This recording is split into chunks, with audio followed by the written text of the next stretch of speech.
Medina শরীফে এরকম বড় একটা কূপ ছিল, কিন্তু কূপের মালিক ছিল একজন ইহুদি।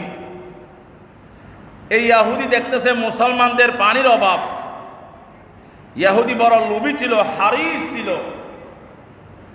সে চিন্তা করেছে সে বড় অঢেল সম্পদের মালিক হবে পানি বিক্রি করে করে। সকাল হলে কূপের পাশে দাঁড়িয়ে থাকতো আর বলতো, এক বালতি পানির দাম 30 দিরহাম, এক বালতি পানির দাম 20 দিরহাম, বড় বড় দাম হাঁকাইতো। সাহাবায়ে কেরাম যারা একটু আর্থিক অবস্থা ভালো, তারা ওখান থেকে পানি ক্রয় করে এনে নিজেরা পান করতেন, পরিবারকে পান করাতেন। যারা গরিব, ওনারা পানির মশক নিয়ে, আপনার কলস নিয়ে কূপের পাশে গিয়ে ইহুদিকে অনেক রিকোয়েস্ট করতো, 2 টাকা কম রাখো না ভাই, 5 টাকা কম রাখো না, আমার অভাব, গরিব মানুষ, আমি 5 টাকা কম দেব, আমাকে এক কলস পানি দাও। ইহুদির মনে কি কোনো দয়া আছে? এই ইহুদির নির্যাতন, অতিরিক্ত দামে পানি বিক্রি করা, এই খবর যাইতে যাইতে আমার রসুলের কানে পৌঁছেছে।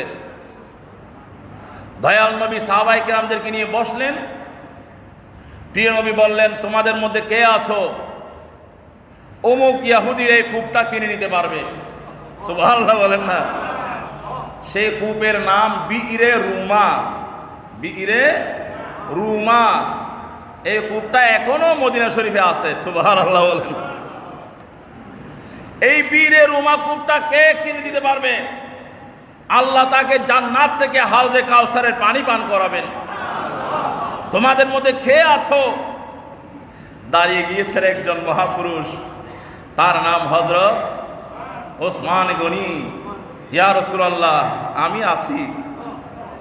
এই কূপ যত টাকা বলবে আমি তত টাকা দিয়ে আমি ক্রয় করব, এবং এই কূপটার পানি আপনার উম্মতের জন্য কিয়ামত পর্যন্ত ফ্রিতে আমি দান করে দেব।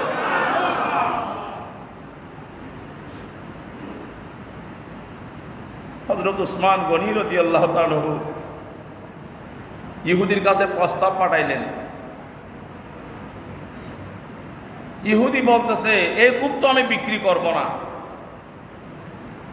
এটা আমার লাভজনক ব্যবসা, আমি তো এটা বিক্রি করব না। তবে হ্যাঁ, 50% শেয়ার বিক্রি করব। দুষ্টু কম না, 50%। কিন্তু অতি চালাকের, একটু বলি আমরা, অতি চালাকের সে 50% বিক্রি করে আরো ক্ষতিগ্রস্ত হবে। সে অতি চালাক। সে হযরত ওসমান গনির কাছে খবর পাঠাইল, পুরো কূপ সে বিক্রি করবে না, 50% বিক্রি করবে। ওমা, 50% আবার এটা কোন ধরনের বিক্রি?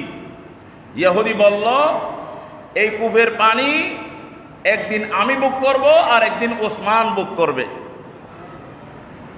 হযরত ওসমান গনি খবর পাঠাইছেন, এই কূপের পানি তো আমি বুক করব না, মূলত গরিব অসহায় মুসলমানদের জন্য আমি এইটা দান করে দেব, সাদাকা করে দেব, তুমি একটু কমায় রাখো না। কিন্তু ইহুদি জানে ওসমান গনি অনেক বড় মনের মানুষ, খবর তো সবাই জানে। সে বলছে, না, আমি এত টাকা হলে বিক্রি করব। খুব সম্ভব 12,000 দিরহাম, সেই সময়ের 12,000 দিরহাম দাম আগিয়েছে। ওসমান গনি বললেন, অর্ধেকটা শেয়ার কিনলাম, 12,000 দিরহাম নাও।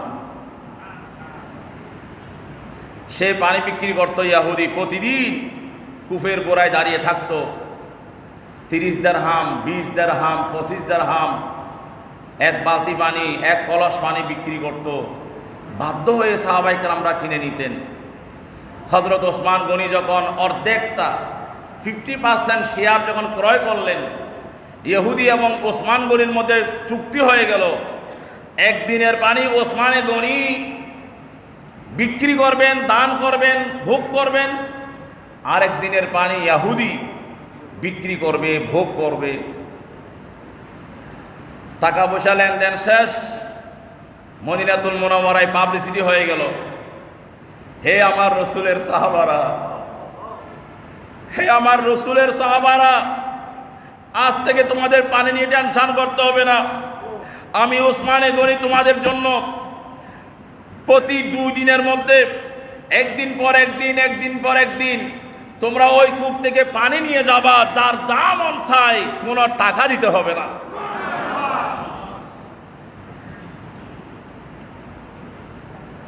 দেখা গেল যেদিন ওসমানে গনি রাদিয়াল্লাহু তাআলার পালা আসলো, মদিনা শরীফের সমস্ত সাহাবায়ে কেরাম ইচ্ছে মতো কলস নিয়ে, বালতি নিয়ে, মশক নিয়ে সবাই কূপের গোড়ায় হাজির। সকাল থেকে সন্ধ্যা ইচ্ছে মতো পানি নিয়ে ঘরে যাচ্ছে। সুবহানাল্লাহ। ইহুদি একটু পরিবেশ অবজার্ভ করতেছে, কারণ ইহুদি তো জানে কারা এই কূপ থেকে পানি কিনতো। এখন ইহুদি একটু ঘুরে ঘুরে দেখতেছে যে মুসলমানরা আগে এই কূপ থেকে পানি নিয়ে ওষুধ পরিমাণ খাইতো, আর এখন দেখা যায় ওরা এই পানি নিয়ে মাথা ধৌত করতেছে, এই পানি নিয়ে ওরা কাপড় ধৌত করছে, এই পানি নিয়ে ওরা ঘরের বিভিন্ন জিনিসপত্র পরিষ্কার পরিচ্ছন্ন করছে, ইচ্ছে মতো পানি পান করছে, ইচ্ছে মতো পানি খরচ করছে, কোনো টেনশন নাই, কারণ পানি তো ফ্রি। পানি কি?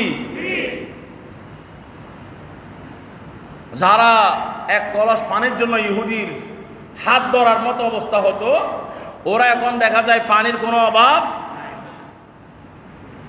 পরের দিন যখন ইহুদি কূপের গোড়ায় এসে দাঁড়ালো, পানি বিক্রি করবে, আর কেহ এখন আস্তে আস্তে রেট ডাউন হয়। গতকাল ছিল 30 দিরহাম, এখন আজকে ইহুদিকে বলছে ভাই পানি নিতে আসো না, আজকে 30 দিরহাম দিতে হবে না, 20 দিরহাম দিলে খোঁজে না পানি লাগবে না। কয়েছে 20 দিরহাম দিতে হবে না, 10 দিরহাম দাও। খোঁজে না লাগবে না। কয়েছে 10 দিরহাম দিতে হবে না, 5 দিরহাম হলে দাও। খোঁজে না পানি লাগবে না। খোঁজে 1 দিরহাম হলে দাও। খোঁজে তাও লাগবে না। ইহুদি বলছে কথালানি ওসমান তো আমাকে শেষ করে দিয়েছে, ওসমান তো আমাকে চুরি ছাড়া জবে করে দিয়েছে, আমি তো দুনিয়াতে আর বেঁচে থেকেও আর বেঁচে নাই। কলহটা কি? শেষ পর্যন্ত দেখা যায় ওই একদিন পর একদিন নবীর সাহাবায়ে কেরামরা পর্যাপ্ত পরিমাণ পানি নিয়ে যাচ্ছে। দ্বিতীয় দিন ইহুদি আসে আর যায়, কোনো পানি বিক্রি। আমার ভাইরা, শেষমেশ ইহুদি বাধ্য হয়েছে ওসমানের কাছে প্রস্তাব দিতে, অর্ধেকটা বিক্রি করে তো ভুল করেছি, পুরোটা বিক্রি করলে তো বেশি টাকা পাইতাম, কমপক্ষে সেটাই লাভ হইতো। হযরত ওসমান গনির হাতে পায়ে ধরে ইহুদি কোনো মতে বাকি অর্ধেক শেয়ার নামকাও আসতে কিছু টাকার বিনিময়ে ওসমান গনির কাছে বিক্রি করে দিয়েছে। আর সেই দিন থেকে প্রত্যেক দিন মুসলমান এই কূপ থেকে পানি নিচ্ছে। জোরে বলেন না সুবহানাল্লাহ।